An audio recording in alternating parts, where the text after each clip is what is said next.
हमारे विभिन्न ज्ञानवर्धक कार्यक्रम देखने के लिए आप हमें अभी सब्सक्राइब करें, बेल आइकन को प्रेस करें ताकि आप देख सकें हमारा कार्यक्रम सबसे पहले।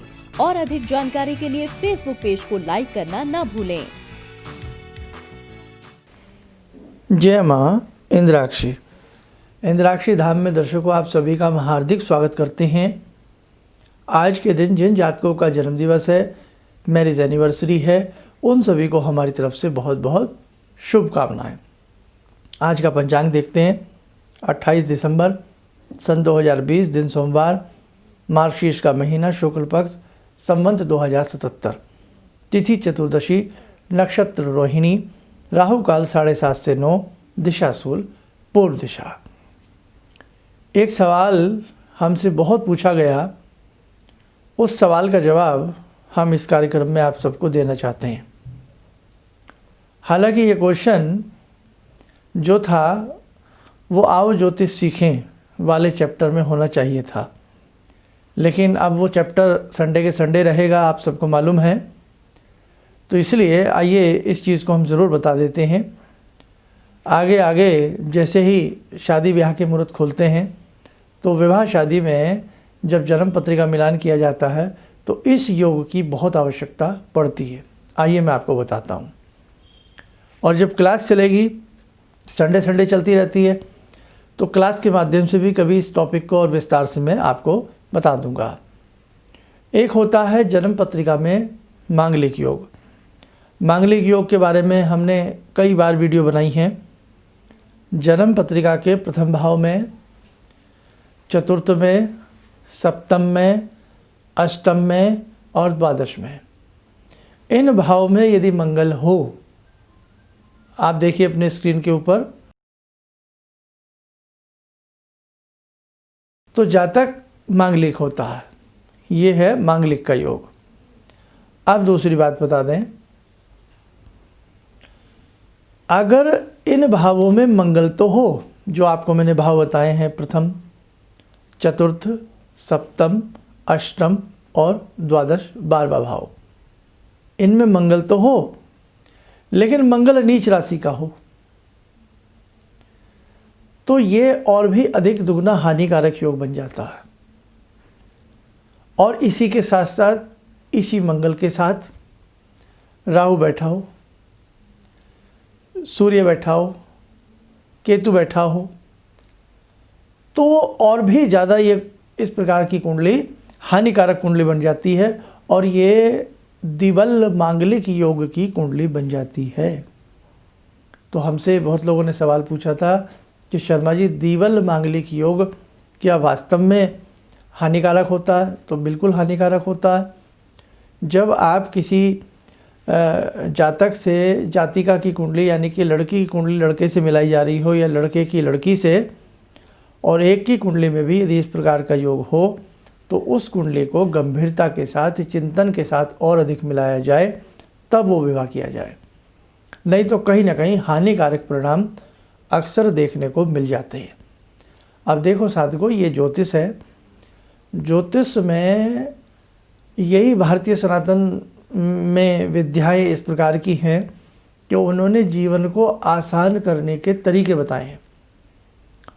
अब बहुत लोग कहते हैं कि बिना कुंडली मिलाए शादी कर ली, कोई दिक्कत नहीं आई। बात ठीक है, नहीं आई, लेकिन जिनको आ गई तो क्यों आ गई, दोनों क्वेश्चन उठते हैं ना। तो ज्योतिष विद्या ऐसा नहीं है कि भाई ये किसी विशेष व्यक्ति के लिए है। इसमें योग है, इसमें संभावनाएं हैं, इसमें गणित है, इसमें सुझाव है। अब जो इस विद्या से लाभ लेना चाहे वो ले सकता है। अब हम कहीं मार्केट में गए, कहीं पर भी हम हैं, अब सभी की थोड़ी जेब कटती है, जिसकी कट गई कट गई, और जिसने सावधानी रखी तो ऐसी बात नहीं, बचाव भी होता है। तो वही वाली बात है कि ज्योतिष एक बहुत अच्छा बचाव का कार्य भी करती है, आने वाली समस्याओं से हमें बचाती है।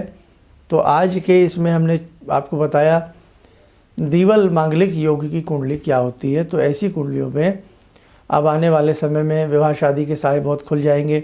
तो थोड़ा सा जब भी आप अपने बच्चों की बच्चियों की कुंडली मिलवाएं आसपास के किसी भी निकटतम पंडित जी से, तो थोड़ा सा ये योग आपकी कुंडली में हो, बच्चों की कुंडली में हो, मैं यानी कि बच्चों की कुंडली में हो, तो थोड़ा सा चिंतन और मंथन के साथ उस विवाह को आगे बढ़ाया जाए।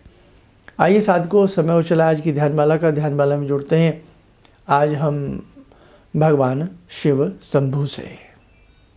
ॐ आत्मा त्वं गिरिजामति सहचरा प्राणा शरीरं गृहं पूजा ते विषयोपभोगरचना निद्रा समाधिस्थिते सञ्चारपदयो प्रदक्षिणविधेः श्रोत्राणि सर्वागिरो यद्यात् कर्म करोमि तद्दखिलं शम्भोस्तवाराधनम् चन्द्रोद्भासितशेखरे स्मर हरे गंगाधरे शंकरे सर्पे भूषितकण्ठकर्णविवरे नेत्रोत्तवे स्वानरे दन्ते त्वकृतसुन्दरां वरदरे त्रैलोक्यसारे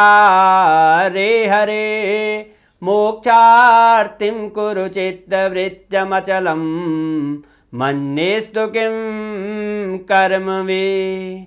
वन्दे देव उमापतिं सुरगुरुं वन्दे जगत्कारणं वन्दे पन्नगभूषणं मृगधरं वन्दे पशूनां पतिं वन्दे सूर्यशशाङ्कवह्निनयनां वन्दे मुकुन्दप्रियं वन्दे भक्तजनश्रयं च वरदां वन्दे शिवं शङ्करम्। ॐ कर्पूरगौरं करुणावतारं संसारसारं भुजगेन्द्रहारं सदा वसन्तं हृदयारविन्दे भवं भवानी सहितं नमामि भवं भवानी सहितं नमामि। कवच बना लें, ध्यान करें, शिव शंभु का आशीर्वाद हम सबके ऊपर बरस रहा है।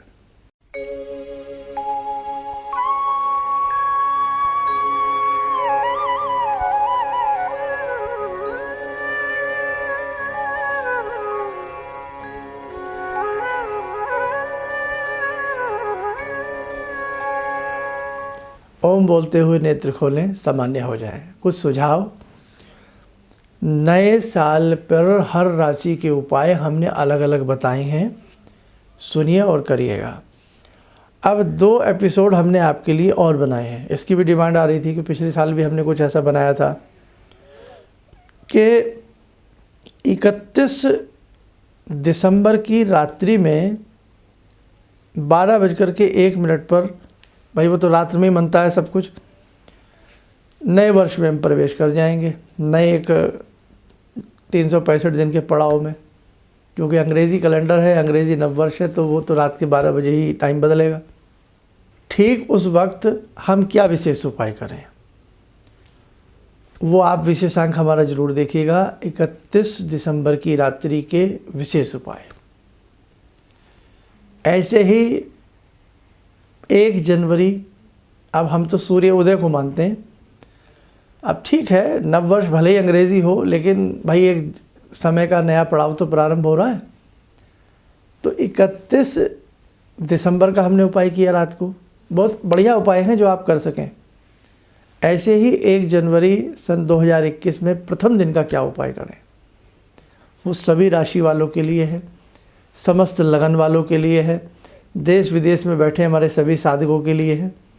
तो उसे हमने फेसबुक पे भी आपके लिए मुहैया करा दिया है और यूट्यूब पर हमारे दोनों चैनल हैं, दोनों चैनल पर मुहैया करा दिया है। उन्हें सुनिएगा और उन्हें भी ज़रूर करिएगा। ज्योतिष विद्यार्थी हमारी कक्षाओं से संडे टू संडे जुड़े रहें, और बाकी जो हमारे इंद्राक्षी धाम के प्रेमी हैं, सनातन सत्संग के प्रेमी हैं, तो वो तो भाई हमारे साथ बहुत अनन्य भाव से जुड़े ही हैं। और दीक्षा का प्रारूप भी करीब करीब अब सबके नंबर्स जो भी थे वो सारे ग्रुप करीब करीब तैयार हो रहे हैं, तो सारी चीज़ें समय समय पर आपके संग होती रहेंगी। इन्हीं शब्दों के साथ हम अपनी वाणी को विराम देते हैं। जय माँ इंद्राक्षी। आपने कहा कि शरीर में कोई परेशानी हो, दैहिक दैविक भौतिक तापा, राम राज नहीं काहू व्यापा। इसके बाद मैंने उसका जप शुरू किया और धीरे धीरे मेरे को अच्छा लगने लगा और मैंने कहा कि अब पंडित जी से कैसे जुड़ूं, क्या जुड़ूं। तो मैंने कहा कैसे करूं। मैं बोली ईश्वर अगर सही है, माँ भगवती की मेरे पर कृपा है, तो ज़रूर मेरा कोई ना कोई रास्ता निकलेगा। तो ये सारी चीज़ें मेरे को ईश्वर की कृपा से आपका साथ मिला और मेरे अंदर की श्रद्धा थी जो मैं आपसे जुड़ी सनातन धर्म के प्रति, और हमने जहाँ जन्म लिया है उस धरती के ऋण को हमको अदा करना है, इसलिए आपके चरणों में मैं। किसी भी समस्या के समाधान के लिए मिले प्रसिद्ध हस्तरेखा एवं वास्तु विशेषज्ञ प्रोफेसर धर्मेंद्र शर्मा जी से। नोट: शिविर में भाग लेने हेतु एवं व्यक्तिगत रूप से मिलने के लिए कॉल करने का समय सुबह 10 बजे से शाम 6 बजे तक। हमारे विभिन्न ज्ञानवर्धक कार्यक्रम देखने के लिए आप हमें अभी सब्सक्राइब करें, बेल आइकन को प्रेस करें ताकि आप देख सकें हमारा कार्यक्रम सबसे पहले। और अधिक जानकारी के लिए फेसबुक पेज को लाइक करना न भूलें।